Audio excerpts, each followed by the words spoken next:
Lesson 3.1, User Input Design and Validation. Today's goal: master user experience design and build a survey builder agent. Welcome to Module 3. I'm Yannick and I'm here with Sarah. We're moving from back-end processing to front-end user experience design. Today's focus: creating intuitive professional user interfaces that gather the right information efficiently and elegantly. By the end of this lesson, you'll understand how to design user experiences that feel natural, prevent errors, and collect high-quality data for your agents. Let's start with input type selection. The input type you choose dramatically affects both the user experience and the data quality. Text inputs work for names and simple responses. Textarea handles longer content like descriptions. Number inputs prevent non-numeric data entry. But here's the strategic thinking. Yes/no inputs force clear decisions. Dropdowns provide consistency, and URL inputs validate web addresses automatically. File uploads enable document processing workflows. Each input type serves specific user needs and data requirements. Professional user experience design matches input types to user mental models and business requirements. Input prompts are where user experience design meets practical psychology. Effective prompts provide clear instructions, set expectations, and guide users towards successful completion. Notice the specificity. Enter your company's primary website URL.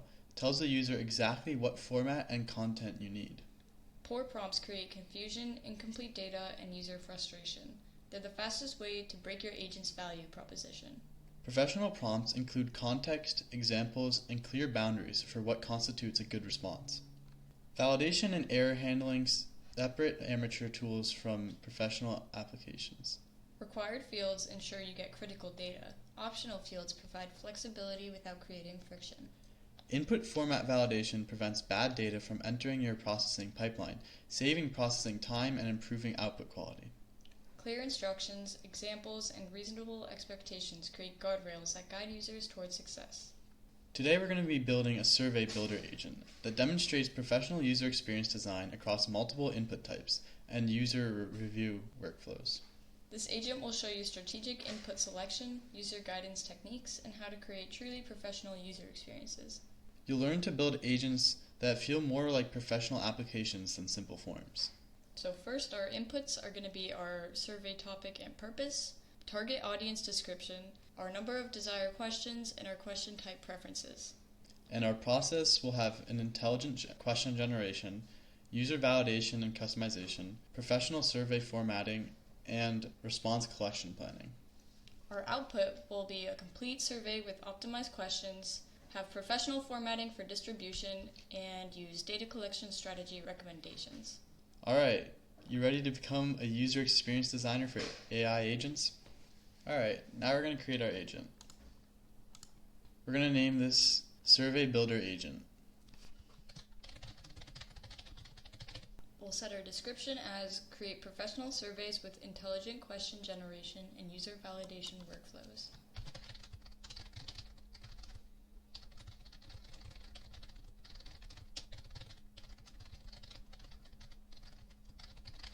Now we're going to click Actions.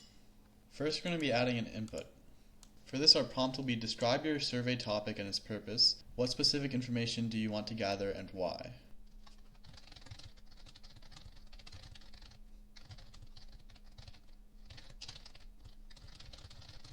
We're going to name this out survey purpose. And for this one, since this is going to be some specific information, instead of just keeping it as text, we're going to actually make it Textarea. Textarea allows for a larger space for a response, so text you can use for something quick like a name or a quick topic, but this, because it's going to be a little longer, can be Textarea. We're going to save this. Our next step is going to be to add our target audience, so we're going to go get user input, again type Textarea, and we'll have our prompt as describe your target audience in detail. Include demographics, expertise level, and special considerations for how they should be approached.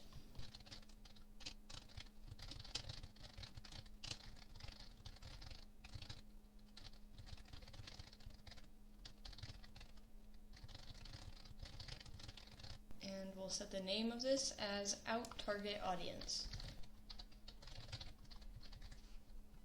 We're going to save this. Next, we're going to add another user input, and this will be type number.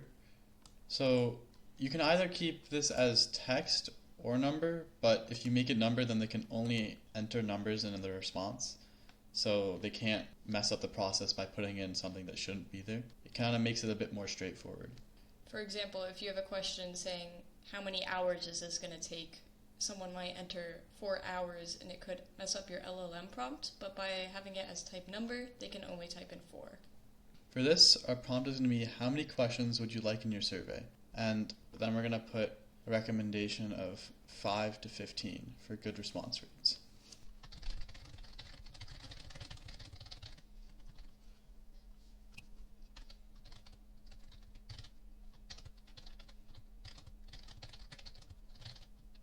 And we're going to name this out question count.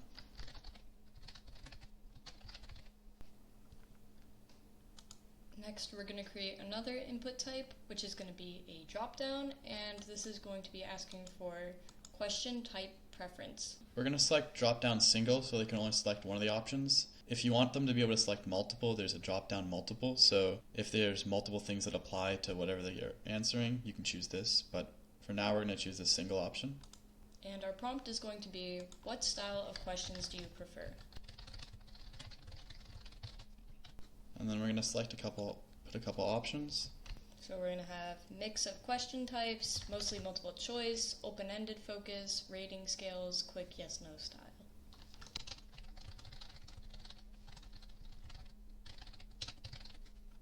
You're going to want to make sure each is on a new line, as it says right here.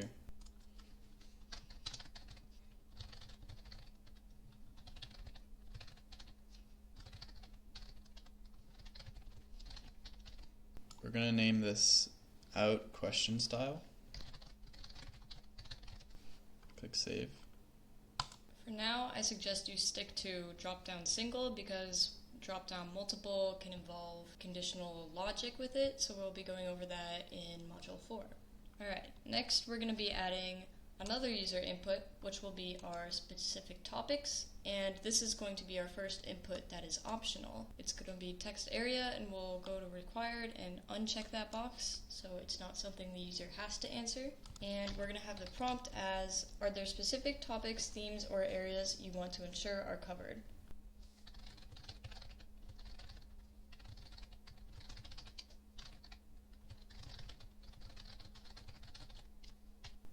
And after that, we'll put optional, leave blank for AI generated focus, just for clarity.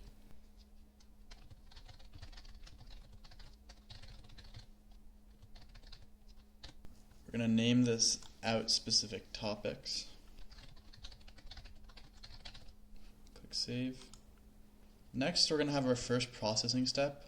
We're going to add action, use AI, go to use Gen.ai. For this, we're going to have it create a detailed survey plan based on the requirements that the user selected. So for this, we're going to go to either ChatGPT or Claude, and we're going to use Claude. And you can just ask it the prompt in the way we taught in previous lessons. So you ask it what you want to generate, and then include the variables, the variable names, and make sure they have the curly braces, and then make sure at the end it says use best prompt engineering practices. We already did that, so now we're going to go get that. Now we're going to paste it in. Usually none of these are going to be terribly long, so we can leave them in the middle. Or if we want, we can, just for clarity, move it to the bottom and put a tab that says inputs, and then enter these all below. And we're going to save this as out survey plan. And click save.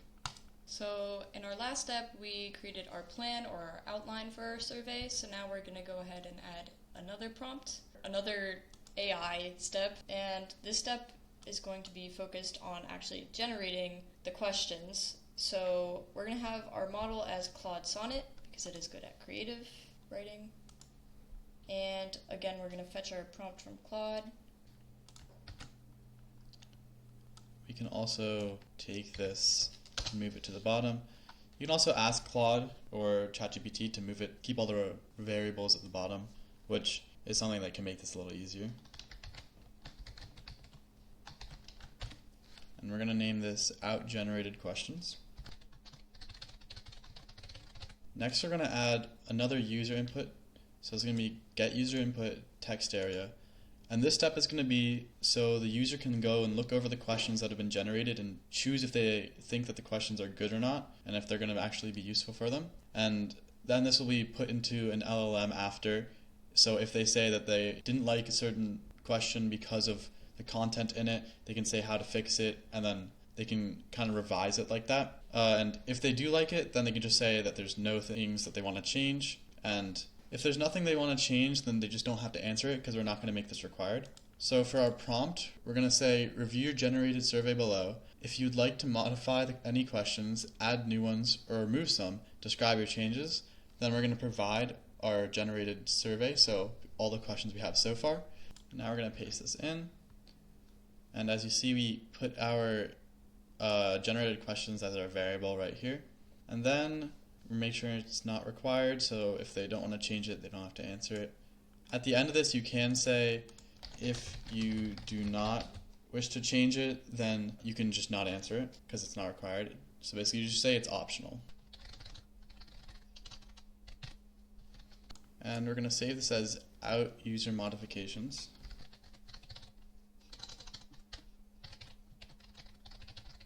We're going to save this. So our next step is going to be to incorporate our user feedback. So we're going to add an action. It's an LLM step. We're going to select the model as GPT-4.1, and we're going to fetch our prompt from Claude. So here's our prompt, and now we're going to save this variable as out final survey. Next, we're going to have our final LLM, and this will be used to compile everything together and actually create the survey. So we're going to add an LLM step, and we're going to use Claude Sonnet for this one. Now we're going to grab our prompt from Claude. We're going to paste it in, and we're going to name this out survey package. Now that we have it all formatted, we're going to add our last step, which will be to show our output, and we'll just insert that variable. And I'm going to remove this output thing because it just stands above what the actual output, and it's not very useful. So we'll insert our variable, which is out survey package. And then we're going to make this type HTML. You could keep it as auto, and it would likely format to this itself, but this just saves processing time and confusion. Now we're going to publish our changes and run it. So an example we can use is, and then we're going to enter our target audience.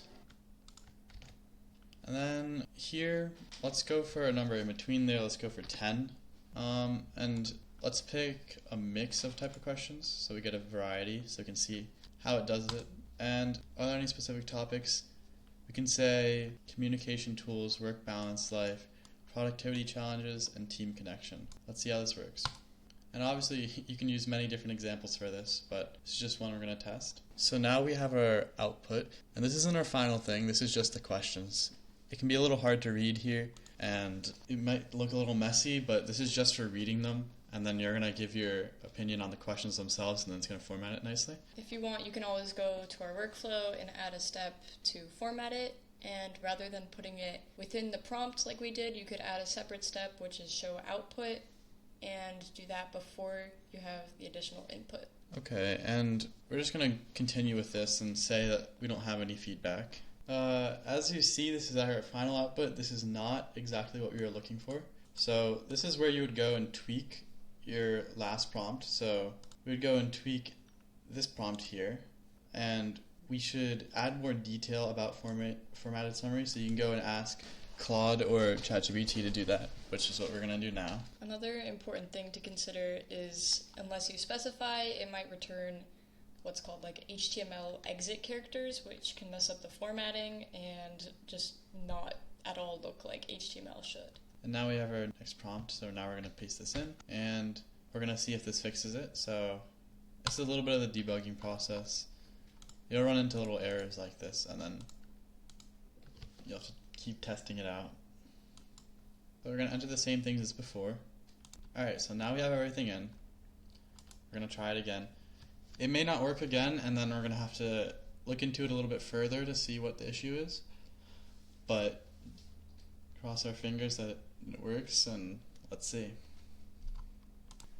Alright, so now it gave us the questions again.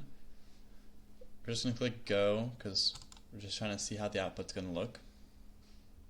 And as you see, with a little bit of tweaking, it looks a lot better this time. It looks like an actual survey. So it doesn't actually have clickable buttons or anything, but this is good to like export if you want to have it as like a PDF or something like that. This will work well, and it's something you can print out and you can fill out on paper as well. And this little thing at the bottom.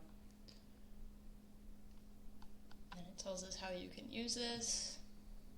So it's pretty advanced. Yeah.